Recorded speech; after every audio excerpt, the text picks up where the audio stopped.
नवाज शरीफ इलाज के लिए बैरून मुल्क चले गए। तैयारा पाकिस्तानी वक्त के मुताबिक रात 11:30 बजे लंदन पहुंचेगा। शहबाज शरीफ और डॉक्टर अदनान बेहमरा लंदन में नवाज शरीफ का हार्ले स्ट्रीट क्लिनिक में चेकअप होगा। चंद रोज बाद अमेरिका जाएंगे।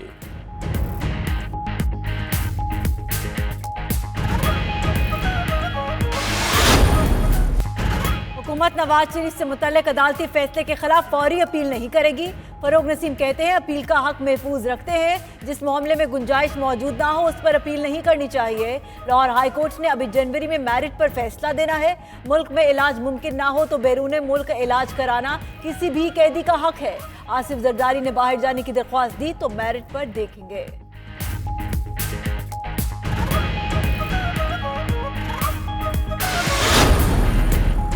नवाज शरीफ के मुतालिक अदालती फैसला। काबीना इजलास में फवाद चौधरी, फैसल बावडा और अली जैदी ने अपील का मशवरा दिया।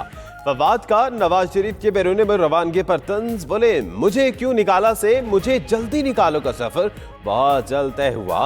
नवाज शरीफ की वापसी की उम्मीद कम है, चिल्ले काटने पड़ेंगे। मरियम औरंगजेब ने नवाज शरीफ की सेहत पर सियासत करने वालों को ज़हनी मरीज करार दे दिया।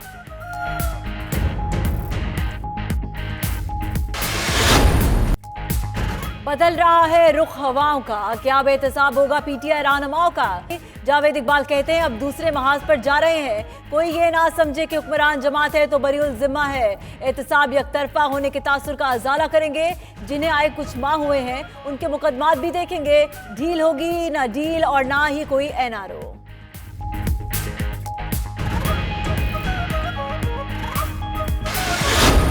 अस्पतालों में एक बेड पर 3 मरीज हैं। खुद को जुकाम भी हो जाए तो लंदन जाते हैं। चेयरमैन नैब ने नाम लिए बगैर नाक़दीन को बहुत कुछ कह दिया। बोले क्या आपसे ये न पूछा जाए कि 100 अरब डॉलर का कर्जा कहां गया। दुश्मन तराजी की बजाय प्ली बार्गेन करें और जहां मर्जी जाएं।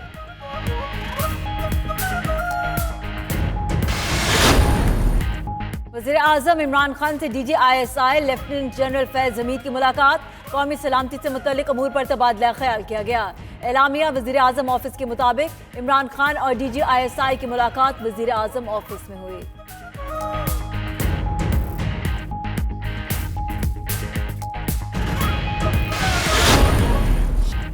मईशत आखिरकार दुरुस्त समत में चल पड़ी। इस्लाहात के सम्राट आने लगे। वज़ीर आज़म इमरान खान कहते हैं 4 साल में पहली बार करंट अकाउंट सरप्लस हो गया।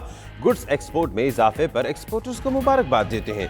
उधर FBR ज़राए के मुताबिक पाकिस्तान की तारीख में पहली बार 1000 अरब रुपए का महसूलाती शॉर्टफॉल।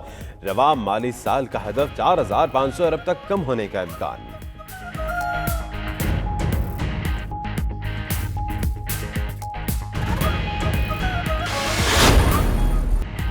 सुप्रीम कोर्ट में जस्टिस फाइज ईसा केस की समाअत। जस्टिस उमर अता बंदियाल ने रिमार्क दिए कि supreme judicial council rubber stamp नहीं, जजेस के खिलाफ दायर शिकायत काउंसिल खत्म करती है। जजेस को इल्म भी नहीं होता। क्या वजह है कि जस्टिस फाइज ईसा काउंसिल की कार्रवाई से बच रहे हैं। जस्टिस फाइज पर बतौर जज करप्शन का कोई इल्जाम नहीं। जस्टिस मंसूर शाह ने कहा अगर कोई जज महंगी गाड़ी चलाए तो भी करप्ट नहीं कहा जा सकता।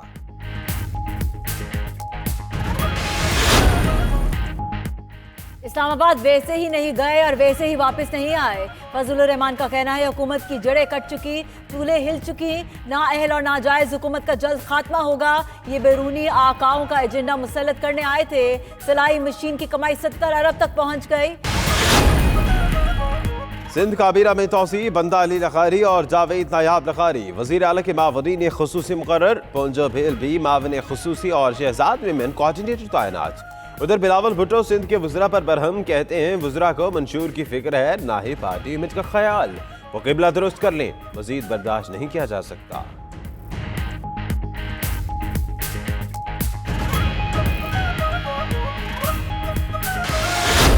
हुकूमत और अपोजिशन का एक दूसरे पर गैर पार्लिमानी अल्फाज इस्तेमाल करने का इल्जाम। स्पीकर के अपोजिशन अरकान की सरजनिश। कहा गुज़श्ता रोज ऐवान की बेहुरमती की गई, वीडियो बनाकर बाहर भेजी गई। ये कोई स्टेडियम या जलसागाह नहीं। स्पीकर ने इजलास बगैर कार्रवाई जुमे तक मुलतवी कर दिया।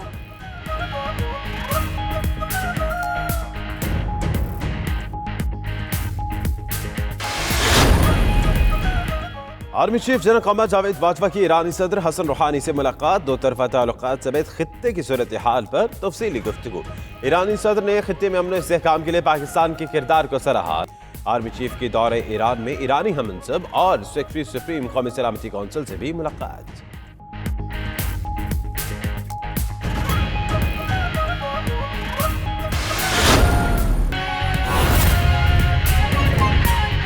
वो रिमिट करना है, तो ये 3-4 ऑप्शंस हैं, कुछ ऑप्शंस और भी हैं, लेकिन ये पहले लिस्ट जो है, जो शहजाद अकबर हमारे भाई हैं, जो उनको टास्क दिया गया है कि वो लिस्ट ये बना के लाएं। फिर प्रिजन रिफॉर्म्स पे जो रिपोर्ट एक बनी है, तो वो तमाम चीज़ें मेरे साथ डिस्कस करेंगे, बैठेंगे और फिर हम कैबिनेट में इंशाल्लाह मोस्ट प्रॉब्ली नेक्स्ट वीक लेके जाएंगे इसको।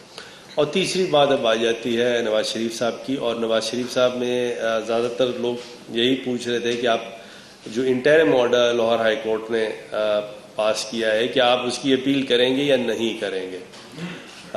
कैबिनेट ने इससे पहले जो कैबिनेट हुई थी उसमें यूनानिमस ये फैसला था कि नवाज शरीफ साहब की जो मेडिकल कंडीशन है इतनी एक्सट्रीम है, तो उसको देखते हुए उनको ये 1 टाइम 4 हफ्ते की परमिशन दी जाए, लेकिन दैट वो सब्जेक्ट टू कि वो शहबाज शरीफ साहब या नवाज शरीफ साहब एक इंडेमनिटी बॉन्ड दें, कोई 7.5 अरब रुपए का, क्योंकि ये वो अमाउंट थी जो कि अकाउंटेबिलिटी कोर्ट्स ने डिटर्मिन की थी। ये वो अमाउंट्स हवा में नहीं है और ये डिटर्मिन्ड अमाउंट्स हैं। अब उसमें सेंटेंस अगर सस्पेंड ज़रूर हुआ है, लेकिन सेंटेंस सस्पेंड होने का कानून ये है कि वो फाइनल ऑर्डर नहीं है। तो जब तक फाइनल ऑर्डर नहीं हो जाता तो एक तरह की एक लायबिलिटी ज़रूर है। फॉर द टाइम बिंग अदालतों ने उसको सस्पेंड ज़रूर किया हुआ है, लेकिन वो ऐसा नहीं है कि एक्सटिंग्विश हो गई हो, वो लायबिलिटी मौजूद है। तो ये एक यार्ड स्टिक थी, पैमाना था फेडरल गवर्नमेंट के पास कि वो किस अमाउंट की इंडेमनिटी बॉन्ड की बात करें। जहाँ तक के इंडेमनिटी बॉन्ड का ताल्लुक है, इंडेमनिटी बॉन्ड दरअसल 500 या 1000 रुपए का स्टैम्प पेपर है। उसमें ये लिखा जाता है कि अगर हम नहीं आएंगे इस बिना पे कि हमारी तबीयत भी ठीक हो जाए, फिर भी हम नहीं आते, तो वो फिर इंडेमनिटी बॉन्ड इनकैश हो सकता था। तो ये इंडेमनिटी बॉन्ड का देना बेल बॉन्ड नहीं है, जो मैंने पहले भी आपसे गुजारिश की, वो बेल बॉन्ड नहीं है, वो इंडेमनिटी बॉन्ड था। लेकिन इम्पॉर्टेंट बात ये थी कि वो कैबिनेट का यूनानिमस फैसला था। ये डिस्कशन बड़ा हुआ, उसमें कुछ लोग पहले तो तैयार नहीं थे, और उसमें फिर जब क्योंकि लोगों को इस तरह आगाही नहीं थी कि तबीयत उनकी नवाज शरीफ साहब की इतनी ख़राब है, और जब उनको बताया गया, मैंने शहजाद अकबर ने और हमारे बड़े मोअज़्ज़िज़ इंटीरियर सेक्रेटरी साहब हैं, उन्होंने जब बताया कि उनकी तबीयत, हमने सारी उनकी मेडिकल रिपोर्ट्स दी हैं, डेटा देखा है। और आपको एक बात मैं बताऊं कि जब हम ये हेयरिंग कर रहे थे, तो जो शहबाज शरीफ साहब की जो वकला थे, तो उनसे हमने बड़ी कोशिश की कि बाय कंसेंट इंडेमनिटी बॉन्ड दे दें या कोई और अंडरटेकिंग दे दें।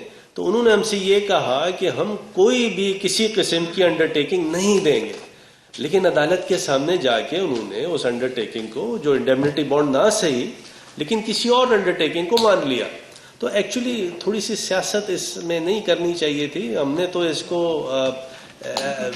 मतलब ह्यूमैनिटेरियन ग्राउंड पे देखा कि एक शख्स की अगर इतनी तबीयत ख़राब है, जो मेडिकल रिपोर्ट से तय होती है बात, तो उस पर पॉइंट स्कोरिंग नहीं करनी चाहिए थी, किसी को नहीं करनी चाहिए थी, चाहे हम हों या वो हों। लेकिन मेरा ख्याल है कि ये बात इस तरह नहीं आनी चाहिए थी जिस तरह आई। बहरहाल जो सच है आपके सामने है। जैसे किसी ने ये फरमाया कि कन्विक्टेड आदमी को बाहर जाने की इजाज़त नहीं दी जाती, उस पे 2007 का रऊफ बी कादरी का फैसला है, वो फैसला मौजूद है।